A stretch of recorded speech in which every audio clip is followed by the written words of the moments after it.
আসসালামু আলাইকুম। কেমন আছেন সবাই? আশা করি সবাই ভালো আছেন। আমাকে অনেকেই জিজ্ঞেস করেছেন যে ভাইয়া রিসেন্ট জিকেতে কিভাবে ভালো করা যাবে? অর্থাৎ সমসাময়িক যে আ সাধারণ জ্ঞান রয়েছে, সেই সাধারণ জ্ঞানে ভালো করা যাবে কিভাবে?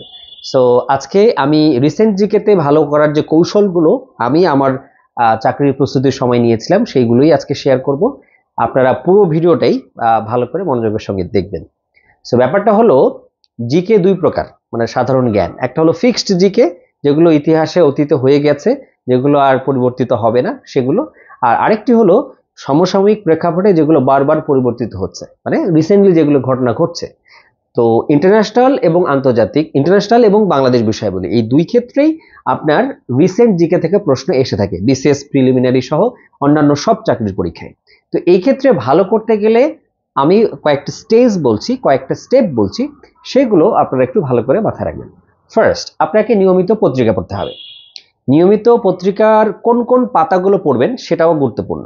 যেমন আপনি যদি ইন্টারন্যাশনাল জিকে রিসেন্ট অংশটাতে ভালো করতে চান, তাহলে পত্রিকার আন্তর্জাতিক যে পাতাটা আছে, হ্যাঁ, আপনি প্রথম আলোর আন্তর্জাতিক পাতাটাতে ভালোভাবে নিউজগুলো পড়বেন। আবার ডেইলি স্টারের ইন্টারন্যাশনাল পেজ যেটা আছে, ওই পেজটা ভালো করে পড়বেন, এই দুইটা জায়গায়, ঠিক আছে? এর পাশাপাশি আরেকটা অংশ হলো খেলাধুলা। দেখুন পৃথিবীব্যাপী ক্রিকেট, ফুটবল, টেনিস, তারপরে হলো অলিম্পিক্স সহ অনেক, হ্যাঁ, অনেক খেলাধুলা হচ্ছে, তাই না? সেই খেলাধুলাগুলো টুর্নামেন্টের ক্ষেত্রে কিন্তু অনেক শিরোপা জেতার ব্যাপার আছে। তারপরে আপনি দেখুন ব্যালন ডিওর সহ কত কিছু আছে। আবার এটা হলো খেলাধুলার দিক। তারপরে এই খেলাধুলার এই জিনিসগুলোর ক্ষেত্রে আপনাকে একটু আপডেটেড থাকতে হবে। দেখুন চিন্তা করে যে বাংলাদেশ ক্রিকেটে কিন্তু অনেক ভালো খেলে, তাই না? সো ক্রিকেটের সর্বশেষ আপডেট আপনার জানতে হবে, এবং 3 ফরম্যাটে, টেস্ট, ওয়ানডে, তারপর টি-20, 3 ফরম্যাটের আপনার একটু ইনফরমেশন গুলো আপনার জেনে রাখতে হবে। তো এটা সবচেয়ে ইজিয়েস্ট ওয়ে হলো সবগুলো খেলা বা টুর্নামেন্ট তো আপনি দেখতে পারবেন না, পারবেন? এক্ষেত্রে আপনার শর্টকাট হবে আপনার পত্রিকার যে খেলাধুলা পাতাটা আছে, সেই এখানে যে ডাটা টেবিল বা চার্ট গুলো করে দেওয়া থাকবে, সেগুলোতে একটু ফোকাস রাখা, বুঝতে পারছেন? এরপর আসুন সাংস্কৃতিক কর্মকাণ্ড, সেগুলো হয়ে থাকে, যেমন চিত্রকলা প্রদর্শনী হয়, তারপর হলো আপনার অস্কার দেয়া হচ্ছে, ফিল্ম ফেয়ার অ্যাওয়ার্ড দেওয়া হচ্ছে, কত অ্যাওয়ার্ড আছে, গ্র্যামি অ্যাওয়ার্ড আছে, তাই না? সো এই যে অ্যাওয়ার্ড গুলো, ইন্টারন্যাশনালি রিকগনাইজড যে অ্যাওয়ার্ডস গুলো, সেই অ্যাওয়ার্ডস গুলো কে কি পেলো সেগুলো আপনার জানতে হবে। এটাও কিন্তু ইন্টারন্যাশনাল রিসেন্ট জিকে। সর্বশেষ অস্কার পেয়েছে কোন ফিল্মটা, কোন ডিরেক্টর, এগুলো জানতে হবে তো, এবং ওই বেস্ট অ্যাক্টর বা অ্যাক্ট্রেস কে ছিলেন, এগুলো জানতে হবে। এগুলো আপনারা কোথায় পাবেন? সো আপনারা পত্রিকায়ও এই জিনিসগুলো পাবেন। যখনই এটা হয় পত্রিকায়ও চলে আসে। এন্টারটেনমেন্ট পাতায় কিন্তু এই জিনিসগুলো থাকে। এন্টারটেনমেন্ট পাতায় আপনি বেশি সময় না কাটিয়ে যদি এই যে বিখ্যাত যে আপনার পুরস্কারগুলো, সেই পুরস্কারগুলো কে পাচ্ছে, কোন মুভিটা পাচ্ছে, কেন পাচ্ছে, এইগুলো জানতে হবে। তারপরে দেখুন ইদানিং কালে নোবেল প্রাইজ দেওয়া হয়েছে, তাই না? সো বিভিন্ন ক্যাটাগরিতে কে কোন বিষয় নোবেল প্রাইজ পেলো এবং কেনই বা পেলো, এগুলো পত্রিকায় এসছে না? তো সমসাময়িক ক্ষেত্রে এই জিনিসগুলো এই জায়গাগুলো থেকে আপনাকে দেখে নিতে হবে। আচ্ছা, এটা একদিকে গেল। তারপরে দেখুন যখন যেই সরকারই থাকুক না কেন, সব সরকারই কিন্তু ইনোভেটিভ কিছু কর্মকাণ্ড করে থাকে, তাই না? তারা নতুন অনেক সংস্কার নিয়ে আসে, নতুন অনেক কনসেপ্ট নিয়ে আসে, সেগুলো কিন্তু নিয়মিত হয়ে পত্রিকায় প্রকাশ করা হয়, প্রচার করা হয়। তো সেই জিনিসগুলো তো আপনাকে একটু পত্রিকা পড়েই ইন টাচ থাকতে হবে। সো পত্রিকার ভিতরে যদি এই জিনিসগুলো পেয়ে যান তাহলে তো হলোই, পেপার কাটিং করে রেখে দিলেন। এর পাশাপাশি আপনাকে আরেকটা সোর্স থেকে পড়তে হবে, এটা হলো সেকেন্ড সোর্স। কি সোর্স? সেটা হলো আপনাকে প্রতি মাসের মাসিক কারেন্ট অ্যাফেয়ার্সটা কিনতে হবে, 20 টাকা নেয়, ঠিক আছে? আপনি প্রতি মাসেই একটা করে পাবেন, এবং যেই মাসেরটা নেবেন সেই মাসের আগের যে মাসটা, আগের মাসে যে ঘটনাগুলো ঘটে গিয়েছে সেগুলো কিন্তু ওই কারেন্ট অ্যাফেয়ার্সে রয়েছে। তাই কারেন্ট অ্যাফেয়ার্স পুরোটাই আপনার পড়ার দরকার নেই। কারেন্ট অ্যাফেয়ার্সের প্রথম যে 5 থেকে 6টা পাতা আছে, সেখানে গত মাসের তারিখ ধরে ইম্পর্টেন্ট কি কি ইভেন্ট ঘটেছে সেগুলো আছে, এবং বোল্ড করে দেওয়া থাকে যেগুলো বেশি গুরুত্বপূর্ণ। সো ওইগুলো কি করতে হবে, আপনাকে একটা নোট খাতা করতে হবে, করে ওই ইনফরমেশন গুলো কি করতে হবে, লিখে নিতে হবে, নোট করে ফেলতে হবে। এর পাশাপাশি আপনার কারেন্ট অ্যাফেয়ার্স থেকে পড়তে হবে কি, যে ইন্টারন্যাশনাল বিভিন্ন সমীক্ষা রয়েছে, প্রতিবেদন রয়েছে, সেই প্রতিবেদনগুলোতে বাংলাদেশের অবস্থা কি, এবং বিশ্বব্যাপী ওই সমীক্ষাগুলোতে প্রথমে কে আছে এবং সর্বনিম্নে কে আছে। এক্ষেত্রে দেখুন সবগুলো প্রতিবেদন কিন্তু আপনার জন্য গুরুত্বপূর্ণ না। এখন কোন কোন ইন্ডেক্স বা প্রতিবেদনকে আপনি নোট করে নেবেন, এগুলো কিন্তু প্রতি বছর বা 2-1 বছর পর পর আপডেট হয়। আমি বলে নেই, আপনারা একটু এগুলো কারেন্ট অ্যাফেয়ার্সে ভালো করে মাথায় রাখবেন। যেমন দুর্নীতি সূচকে বাংলাদেশের অবস্থান কি এবং বিশ্বব্যাপী 1 নম্বরে কে আছে, একবারে সর্বনিম্নে কে আছে।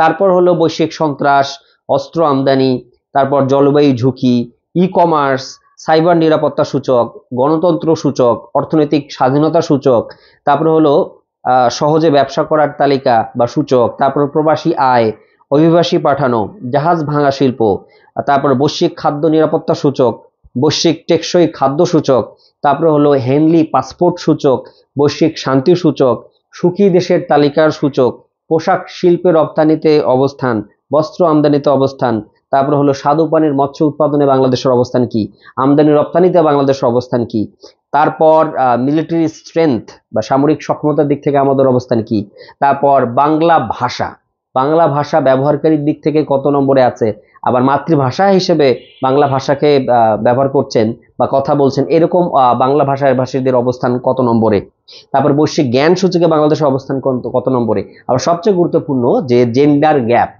হ্যাঁ জেন্ডার গ্যাপ ইন্ডেক্সে বাংলাদেশের অবস্থান কততম, তারপরে হলো এসডিজিতে আমরা কি পরিমাণ সাফল্য পেয়েছি বা আমাদের অবস্থান কি এসডিজি ইমপ্লিমেন্টেশনে বা বাস্তবায়নে।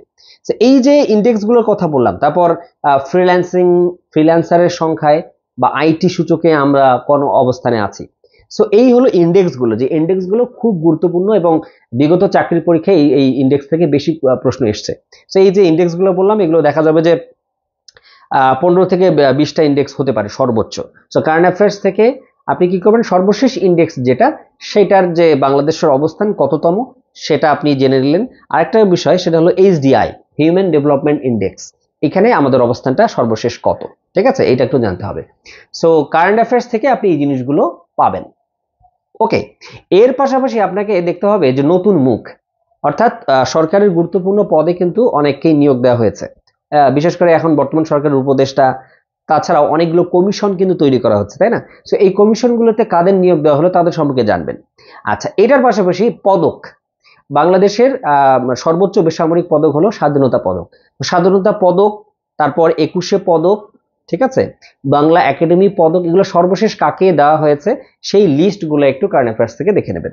আচ্ছা, এই যে বর্তমান যে প্রেক্ষাপট, অর্থাৎ বৈষম্য বিরোধী ছাত্র আন্দোলন, সেই ছাত্র আন্দোলনের পরবর্তী বাংলাদেশে অনেক কিন্তু এই ছাত্র আন্দোলন সম্পর্কিত ইনফরমেশন কিন্তু আপনার কারেন্ট অ্যাফেয়ার্স গুলোতে পাচ্ছেন। তো পরবর্তী চাকরি পরীক্ষায় এই যে ধারাবাহিক ঘটনা প্রবাহ, সেই ঘটনা প্রবাহ কিন্তু আপনার জন্য রিসেন্ট জিকে হিসেবে খুবই গুরুত্বপূর্ণ, বুঝতে পারছেন? এছাড়াও অলিম্পিক্স, তাই না, অলিম্পিক্স হচ্ছে, তারপরে বিশ্বব্যাপী এই যে সামনে COP29 হবে, COP29 কোথায় হবে, কি কি বিষয়ে আলোচনা হবে, সো এগুলো আপনাদের জন্য খুবই রিসেন্ট। আর রাশিয়া ইউক্রেন যুদ্ধ হচ্ছে, তাই না?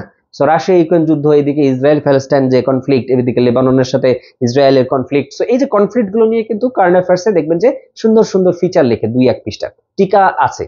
সো ওই ফিচার এবং টিকাগুলো আপনি যদি একটু কাটিং করে সংগ্রহে রেখে দেন তাহলে কিন্তু আপনার প্রিপারেশনটা হয়ে যায়।